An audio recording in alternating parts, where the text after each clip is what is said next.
The Bengals, Joe Burrow,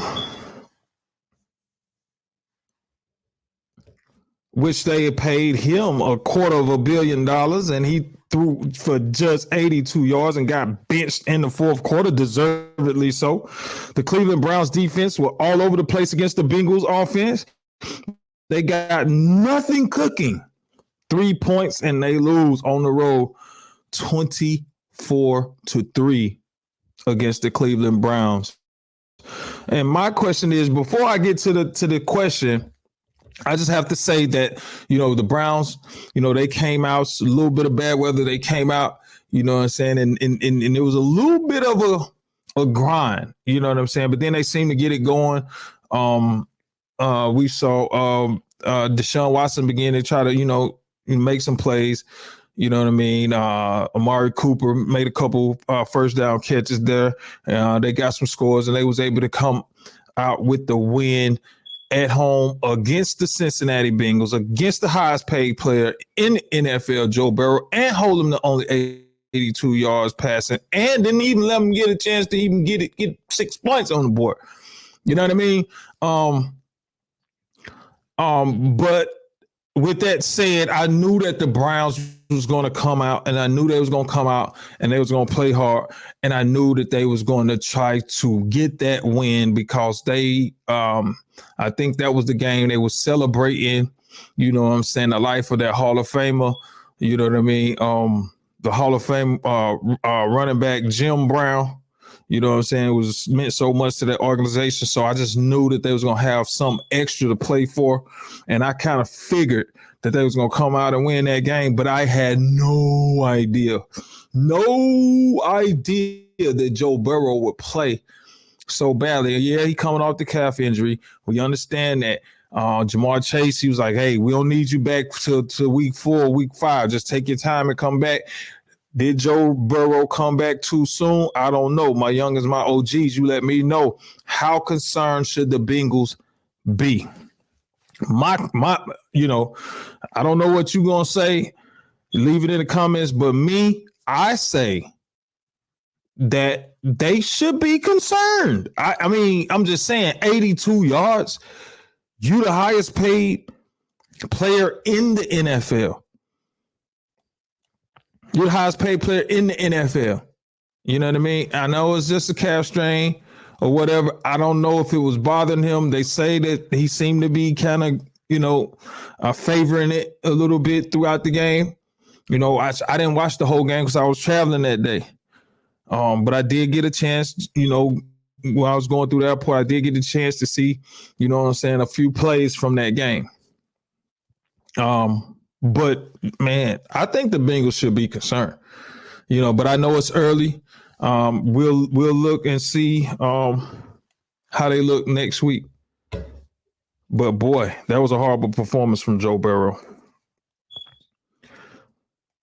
Meanwhile, still in the AFC, Tua Tagovailoa looked good, but there was no defense on either side. Herbert did what Herbert does. He threw for over 300 yards, and they put up 34 points. Tua and Tyreek Hill right now, week 1 of the season, are the best quarterback and wide receiver combination in the NFL, no doubt. Tua throws for over 400 yards, and they match every score that the Chargers scored to get the win, 36-34 over Justin Herbert and the Chargers. In just a second career start, Jordan Love threw 3 touchdowns. The Packers won their 9th straight meeting against my Chicago Bears. Brock Purdy threw a pair of TDs as the 49ers left no doubt against the Steelers. Mr. Irrelevance is now relevant, and he's now a perfect 6-0 in his regular season career. Tua threw for 466 yards, 3 scores, and a wild win for the Dolphins over the Chargers. It was a heck of a game. It's the 4th most passing yards in a season opener in NFL history. My youngest, my OGs, who was the most impressive QB on Sunday? Hmm. Well, you got a lot to take it. The 49ers brought Purdy. That's impressive. It's really impressive for a guy, the last pick in the draft. He might as well have been a free agent. Okay. Might as well have been a walk-on with the 49ers. All right. The last pick in the draft, for him to come in and through all of these circumstances, all these different things had to happen before, he could take the field. You know what I'm saying? Garoppolo had to go down. You know what I'm saying? Trey Lance, he had to go down. Now, if Trey Lance doesn't get hurt, we may not know what Brock Purdy is right now. He may still be, on the bench for the 49ers or traded somewhere else or released or whatever. We don't know. But it just happened that everything happened to get him on the field. And when he got on the field, he produced, he performed, he was ready for the moment, and he took advantage of it. And the man is now 6-0 in his starts in his career. That's Brock Purdy. He was 19 of 29, 220 yards, 2 touchdowns. Who else? Who else was there? It was Purdy, and really this Tua. Tua had to be the most impressive. The man threw for almost 500 yards, 466 yards, 3 touchdowns, only 1 pick. He was 28 of 45 passing. So, and the Dolphins, they get the win in a shootout against Justin Herbert.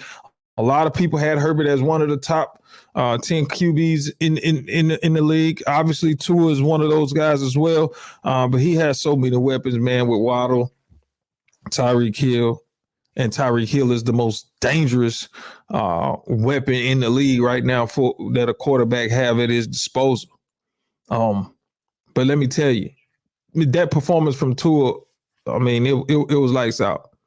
He was lights out, and I seen him, bro, on some of these highlights. You know what I'm saying? Even though guys is wide open a lot of times, these guys are wide open. He's dropping back, releasing the football, coming out, the ball's coming out on time. But on some of these throws, man, he is putting it in like right in there, bro. I seen one throw, man, and it was no margin for error. He dropped it in there for a touchdown. So Tua, he's showing everybody, that he's capable. And when he's healthy, when he's on the field, Miami is one of the better teams in the league. Definitely one of the best teams in the AFC. And they're probably going to win that division, especially after what we've seen happen tonight.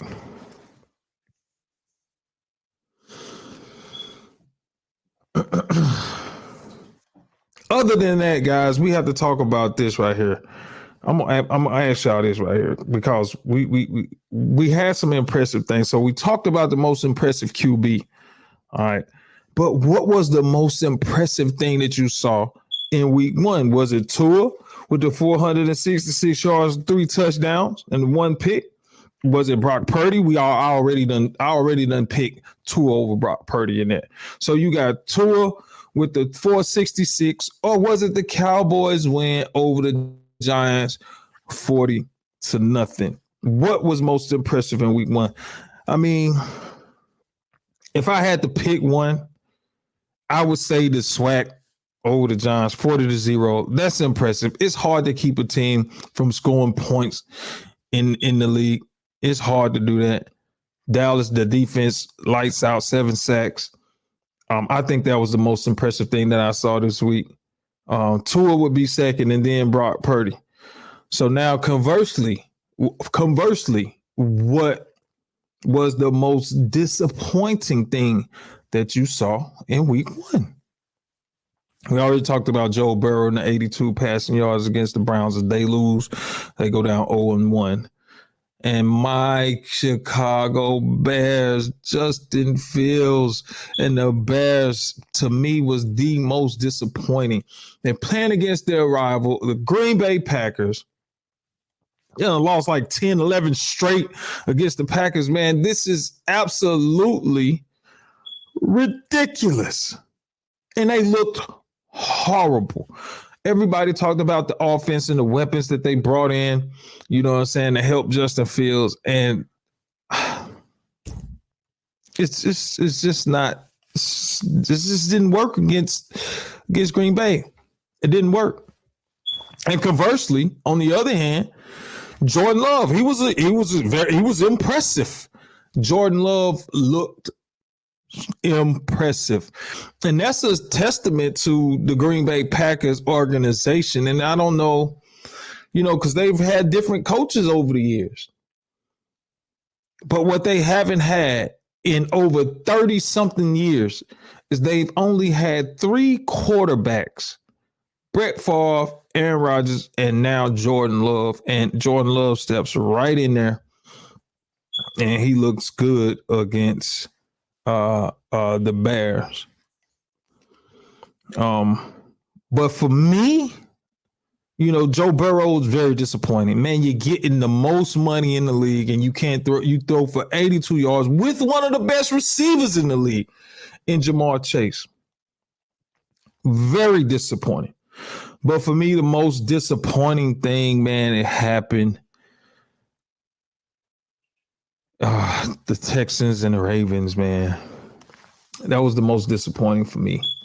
It was the most disappointing because the Ravens make very, very easy work of the Texans, winning by 25 on Sunday, but it didn't come without a cause. Losing running back J.K. Dobbins for the season. Head coach John Harbaugh confirmed that Dobbins' 2023 season is over with a torn Achilles. So for me, that was the most disappointing thing that happened in week 1. So how devastating for you guys out there? I know it's you're some Raven fans. I know it's pretty devastating. Or if you're a J.K. Dobbins fan, how devastating is the J.K. Dobbins injury? It's absolutely devastating. I mean, you hate to see somebody go down. He just came back off of an injury. You know what I'm saying? And he was out there and he was looking good, man, running the ball. He was balling.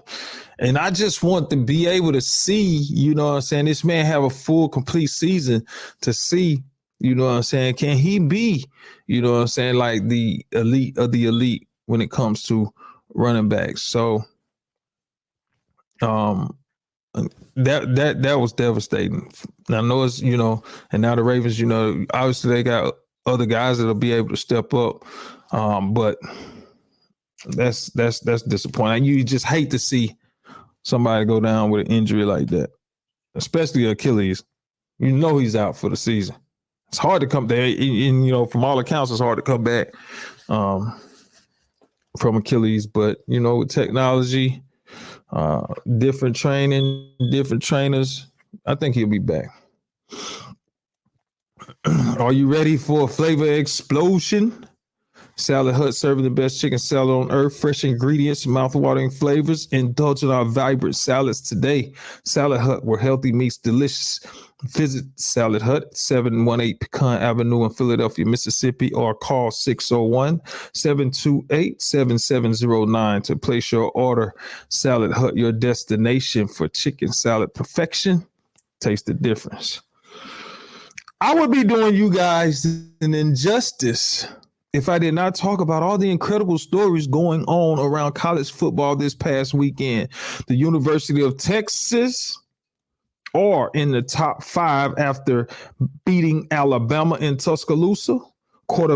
Texas quarterback Ewers, absolute stud, threw for 349 yards through the air and shocks Nick Saban and the Tide 34-24. Caleb Williams, 4 total touchdowns in the first half alone. As we go to Southern Cal to talk about USC, and continues to solidify himself as the best college prospect in the country as the USC Trojans blow out Stanford. And also, we are witnessing history because what Deion Sanders is doing in Colorado is nothing short of historic. They're in the top 20, ranked number 18 overall. 2-0 after beating Nebraska. Shedeur Sanders continues to impress. And there was another dominant performance by Travis Hunter, my youngins and my OGs. How impressive is Deion Sanders' 2-0 start with the Colorado Buffaloes?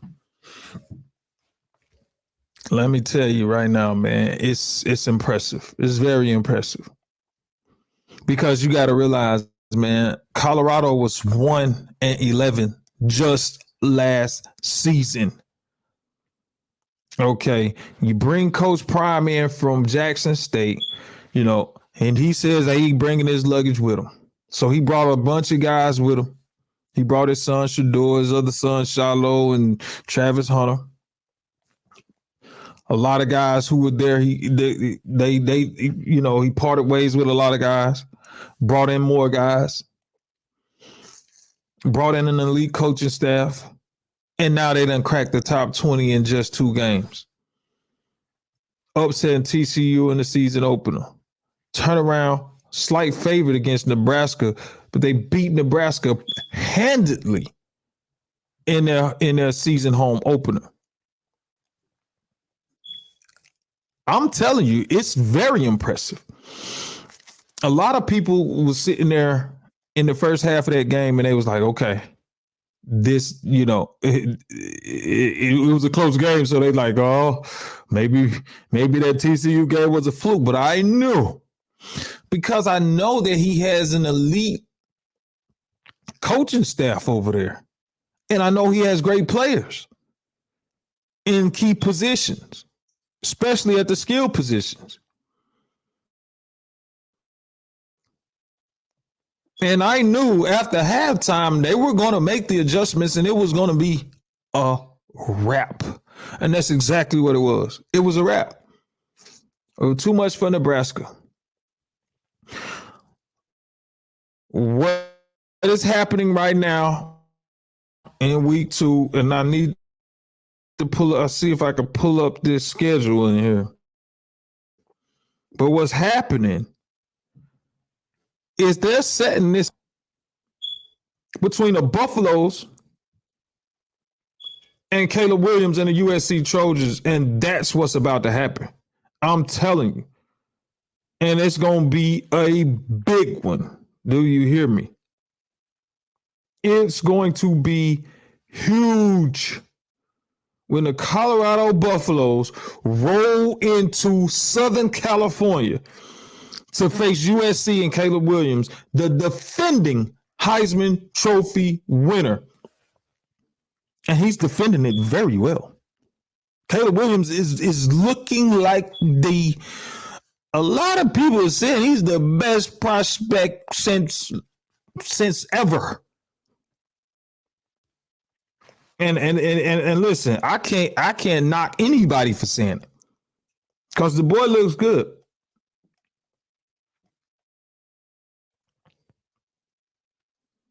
We'll see, that when they play against better competition, maybe. I don't know. I mean, they a horrible team. Stanford has always been, a team in past that has, been a ranked opponent, been in the top 10. You know what I'm saying? But Caleb Williams is like that. And Shedeur Sanders is beginning to look like that. And they setting it up. And it's coming. It is coming. USC and Colorado, get your popcorn ready. It's just another episode. Get your popcorn ready. It's coming. Get your popcorn ready. Yes. I'm telling you.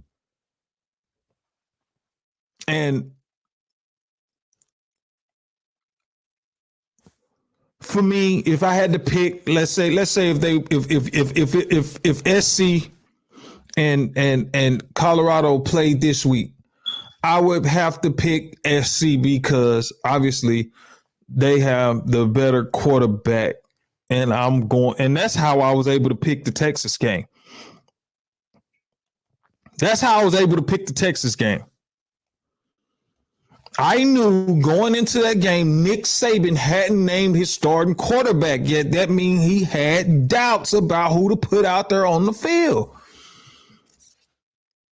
Meanwhile, Texas has Ewers, which is he's a great quarterback right now for Texas. And they also have Arch Manning as I project to be the number 2 guy. I hadn't looked at the depth chart. So they got Arch and they got Ewers. So I already know that Texas has that matchup on lock at the quarterback position. So if they got that locked, then I also have to give Texas the edge at receiver. Okay? And that's how I was able to pick that upset, Texas over Alabama. So again, I say if SC and Colorado was to meet in week 3, I would pick SC. But there's more tuning for Colorado. They got like a couple more games until that matchup. They got Colorado State this week. More tuning for Shador. More tuning for, the coaching staff, And Colorado State is going to go in there and they're going to try to upset these boys now.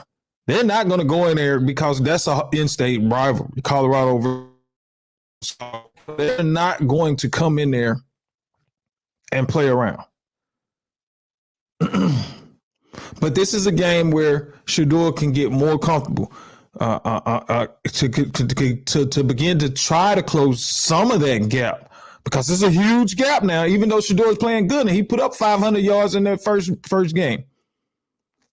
And then he turned around with another, took over the game against Nebraska with another great performance. So even though he's playing great, but Caleb Williams, he's defending the Heisman very well. He's defending it very well.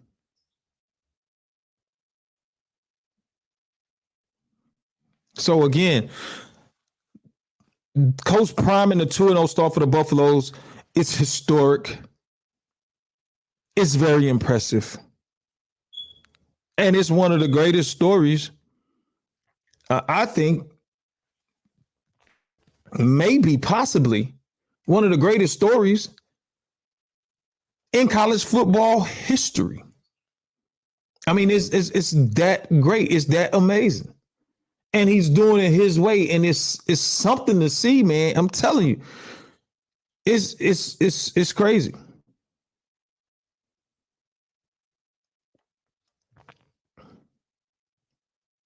I mean, and I seen this guy come, like he went to Jackson State. He turned the whole Jackson State around, the city of Jackson, on fire every weekend. The whole state was, you could feel the reverberations from Coach Prime being in Jackson. And now that he's left, you can see if you look at, how in the West is, what I'm saying, where the people leave from the gold rush and it just become a ghost town. It's almost how it feels in Mississippi right now since Prime left. I'm just going to be honest. Like, it's that bad.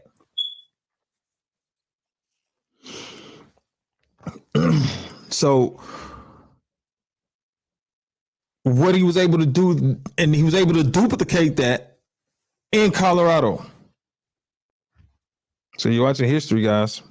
It's history. It's got some more college news. You learn a lot about a football team on nights like Saturday. The Mississippi State, what Mississippi State didn't do it on Saturday. By now, of course, the end result. MSU wins in overtime, 31-24 over Arizona. The contest was ultimately wrapped in maroon and white. Philadelphia own Tulu Griffin helped the Bulldogs secure the win in a big way, scoring 2 touchdowns. Tulu finished the game with 5 catches, 83 yards, 2 touchdowns.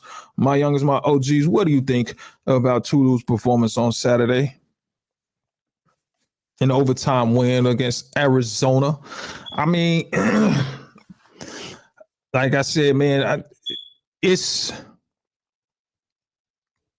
good to see because I know that what he's capable of. If you target him, give him the targets, put the ball in his hands, he's such an explosive player after the catch that he can always make something happen. Always. But I think in past, they weren't looking to looking to him enough in certain situations throughout the game. But I know the offense is more like a spread type offense. I think they try to share the ball, spread it around. But I've seen times where, like, this guy's not even looking his way. You know what I mean? And I'm like, come on, man. What are you doing? But I think it was very impressive. 5 catches, 83 yards, 2 tubs, a multiple touchdown game, and a win in overtime against Arizona. Mississippi State goes to 2-0 on the season. Auburn rallies past mistake-prone Cal for a 14-10 victory. Coming into Saturday night, the Auburn football program had made a trip out to Northern California in nearly 87 years, with the Tigers' last trip coming on October 30th in 1936 for a game against the Santa Clara Broncos. This go-round, Auburn lined up against California Golden Bears for a game under the lights in California, Memorial Stadium in Berkeley, with a 9:30 p.m. start. Saturday's kickoff was the latest in program history for Auburn and gave the Tigers a chance to pick up their first ever win in the Golden State. And in front of a crowd that was more lopsided in the Golden Bears' favor than many expected, the Tigers squeaked out a 14-10 adversity field win to improve to 2-0 on the season. So here are the takeaways from Saturday night action out west. My takeaway from the game, because I watched the game, I was actually on the West Coast. So I was watching the game, West Coast time. And, my takeaway from it, just glaringly looking at it, in California, obviously, we're not gonna take anything away from their defense and what they was able to do. They held Auburn to just 14 points. I think it was just 14. It was 14-10. So I'm not gonna take anything away from the defense. But for me, the glaring question to me is at quarterback, because, they came in, I think Freeze was saying that, that he could win with two quarterbacks. And, a lot of people say if you got 2, you got none. I don't know. I mean, it's 2023, so I think you can win with 2, but you have to, you have to be smart about it. You have to do it in the right situations and and what's best for the team. But the guy that they brought in, Peyton Thorne, he did not look good to me. He didn't look good to me. I saw a lot of errant throws. He was throwing the ball into traffic. You know what I mean? His escapability, he wasn't able to escape a lot of the pressure, took some sacks. But for me, they got some questions there. They got to figure out what they want to do offensively in order to, they got to get their identity down offensively. Robbie Ashford, he came to the game at quarterback some. He was on the run a lot, with him being a threat to run the football. I don't know, but he didn't look very good. Like it was just not very good offensive night for the Tigers, but they got away with the win. Philadelphia and the show Chris Hunter was back in the line for the Tigers after missing versus UMass last week. Glad to see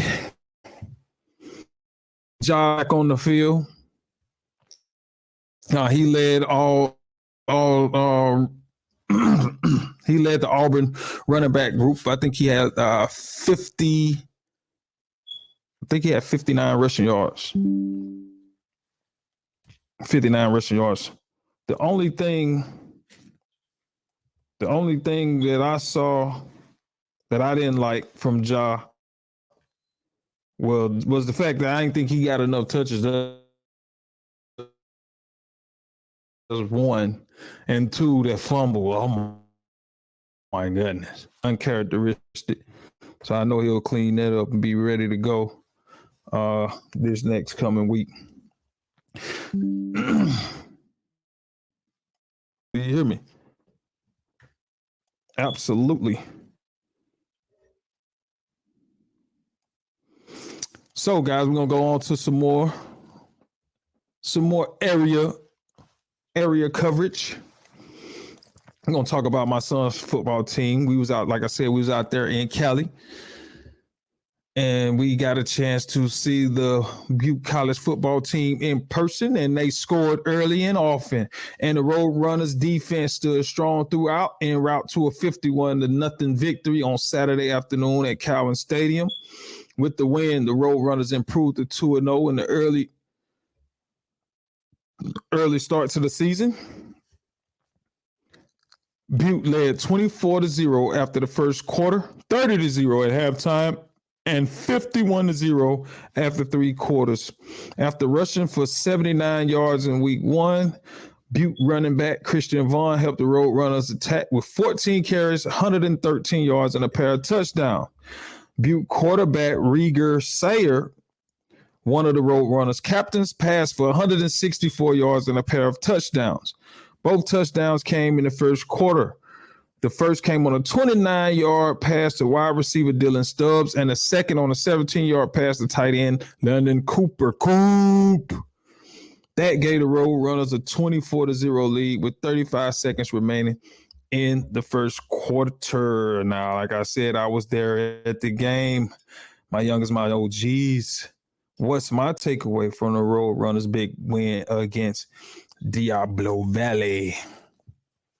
My takeaway from the game, man, it's just what it was. I mean, it was a great game all around defensively. The boys that came to play, it was hot in Butte County, man, in Chico. It was hot in that stadium. But just aside from the game, just to give you a vision, like in that stadium, you're looking out past the stadium, and you're out and you're looking out in the backdrop. Man, it is so beautiful. Like, it almost doesn't look real, because you can see the trees, the mountains, then you can see like the skyline. Like, it is crazy. It's crazy. Just sitting there, and you're watching the game. Halftime, you look over there, you see a deer just sitting there, like chomping on some grass or something like that. Like, that's how crazy it is over there. It's absolutely crazy. But as far as the game, man, the boys, they was out there, they was rolling, they was clicking. You know what I'm saying? Like I said, Riga threw for the 2 touchdowns early in the game. Vaughn, the big man, that boy be running, man. And I'm talking about, he runs so hard, and he's kind of like a stocky type running back, man. People ain't really trying to hit boy. You know what I mean? So they looking good. They got a tough matchup coming up this week against San Francisco. You know what I'm saying? Hopefully they was able to build off of, these 2 wins, you know what I'm saying, to put the plan together to go into San Francisco, you know what I'm saying, and continue the winning streak, get the 3rd win, and they're looking for 3-0. Looking for 3-0.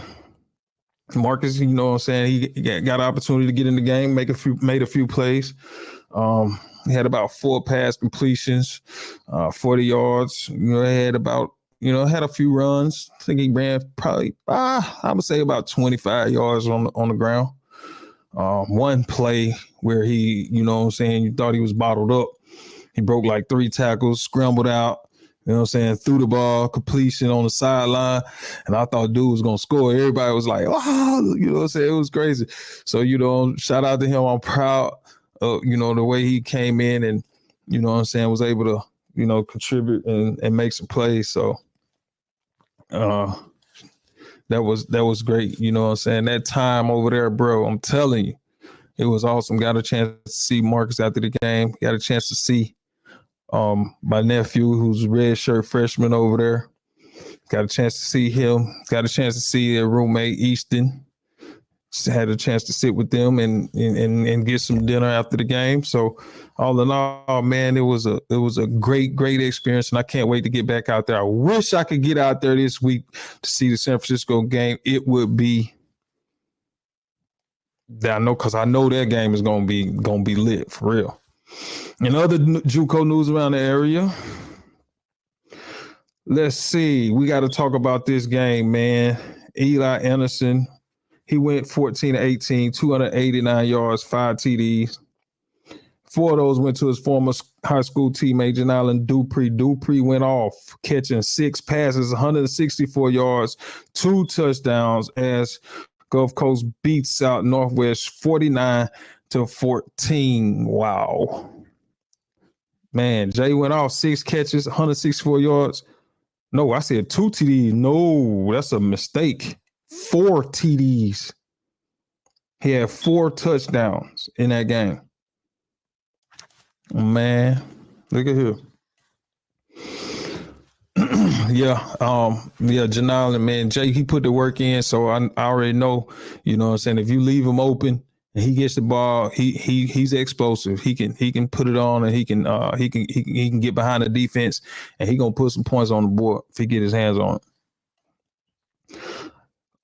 Kelby Holmes, he had 5 tackles in the game as his Hines football team suffers the loss at the hands of Northeast 20-7. So Big Kelby came through with 5 tackles. Boy, that's what I'm talking about. That's what I'm talking about. Now, guys, we got to get to some of this high school action. But before I do, let me run this commercial one more time. Get your popcorn ready. Are you ready for a flavor explosion? Salad Hut, serving the best chicken salad on earth. Fresh ingredients, mouth-watering flavors. Indulge in our vibrant salads today. Salad Hut, where healthy meets delicious. Visit the Salad Hut at 718 Pecan Avenue in Philadelphia, Mississippi, or call 601-728-7709 to order. Salad Hut, your destination for chicken salad perfection. Taste the difference. Back to it. Got to talk about this high school football stuff, man. The Philadelphia Tornadoes football squad scored 70 points and held the Warriors to just 39 points in the Tornadoes non-league victory on Friday. The Tornadoes now own a 1-2 record. Finally got a win on the board. They put it on the line next week when they travel the Bay League battle on Friday, September 15th. Philadelphia will face Bay Springs, coming off a 30-8 win over Heidelberg. Bay Springs' record now stands at 2-1. Philadelphia at 1-2.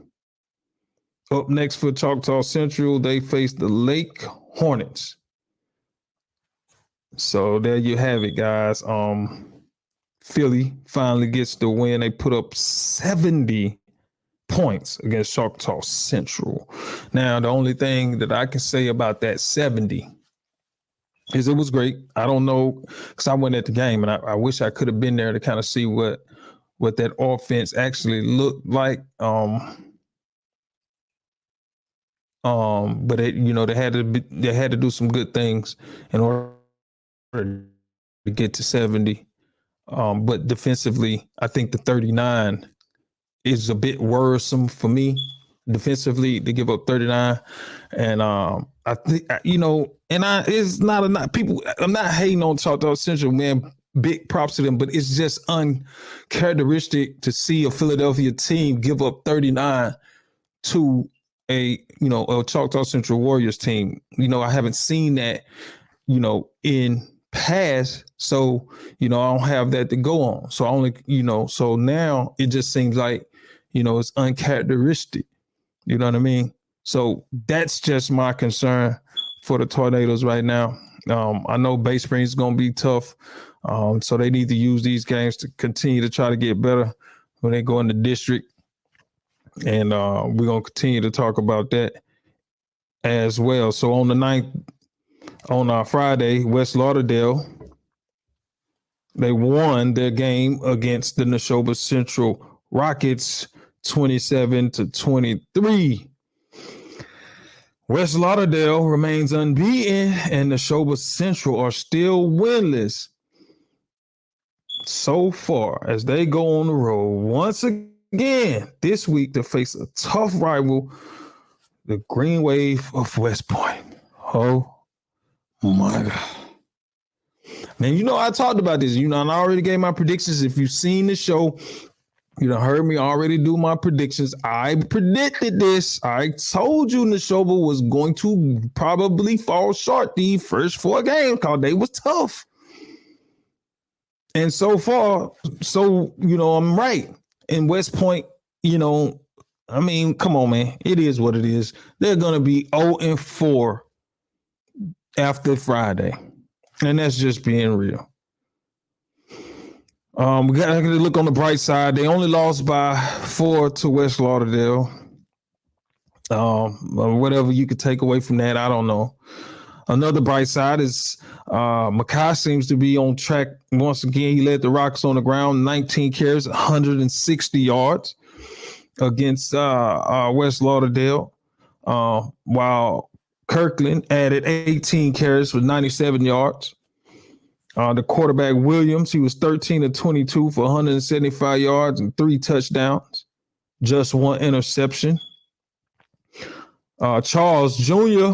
led the receiver group with 5 catches, 65 yards, and 2 TDs. So those are the bright spots for Neshoba Central Rockets.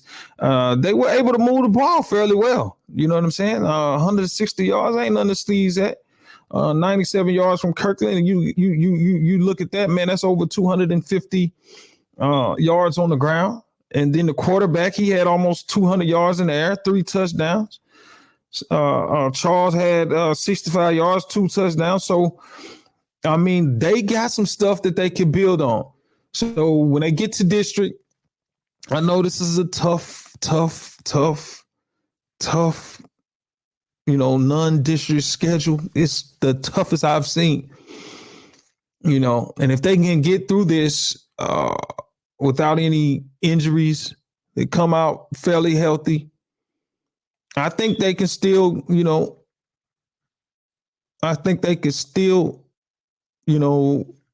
win some games in the district, make the playoffs, and then see how it goes, man. But that's the bright side for Neshoba right now. That's the bright side. Like I said, the running game seemed to be clicking. Like I said, in the passing game, like I said, 175 yards, man. Hey, let's see. But West Point not gonna play. West Point not gonna play with them. That's a rivalry right there. And I know West Point is going to want to kick Neshoba in the teeth. I just hope everybody come out healthy, and maybe once they get in the district, they can make some noise. But I'm just saying, I just can't help it, man. It's bad. It's bad. It's bad. Then you just 2 years removed from a undefeated regular season, like 14-0, and it's bad. My other sports news, I'm gonna talk about the team that I coach. Man, the Union Midgets, man. I was out of town, as I talked about earlier. I couldn't make the game. We lost 21-0.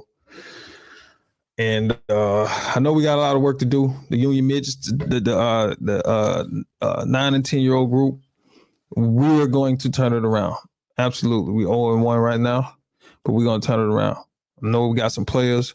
We're going to be looking for these players to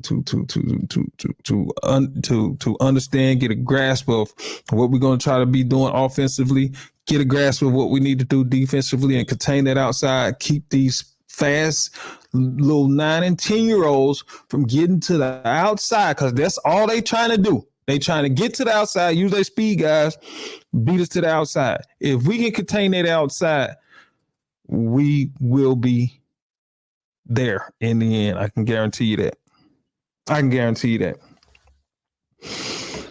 Oh, yeah. My other son, Yamir, 7th grade team, the Neshoba Central 7th grade junior high football team, won its 3rd straight game against Newton County today, 28-6. Yamir finds the end zone for the 2nd straight week, catching the pass on 2 defenders, falling into the end zone for the 30-yard touchdown. Running back David McCarthy took over the running back duties for the absent Recavius, running for 3 long touchdown runs as the Neshoba 7th grade wins its 3rd straight game against Newton County 28-6. And the 6 points that Newton County scored, man, it was a good run, because he broke out, but I thought he was gonna get caught. But he zigzagged on him. He got it in there. But to be honest, Neshoba's 7th grade, man, they could have beat them boys 50-0 if they really wanted to. You know what I'm saying? They got a lot of good players, you know what I'm saying, on both sides. And if they really wanted to beat them that bad, they really could have. They really could have. I think that, and so they got to play Newton County again next week at home at Neshoba. I think it'll be next Monday. And I think the game starts at 5:00 for any of you that's listening that wants to attend. And now we finna wrap the show up. We're going to talk about a little Monday night football. Aaron Rodgers goes down early in the 1st quarter. What? The bad man, Aaron Rodgers, is down. Man, I'm done, bro. I'm done. Man, we done hype these Jets up all summer long with this hard knock. They done hype this game up, the 1st game of the season for the Jets on Monday night in the 1st week of the NFL season, the last game to wrap up week 1. And 2 or 3 plays into the game, Aaron Rodgers goes down with an injury and was questionable for the rest of the night. And I done picked him on my parlay to throw for at least 225 yards. Man,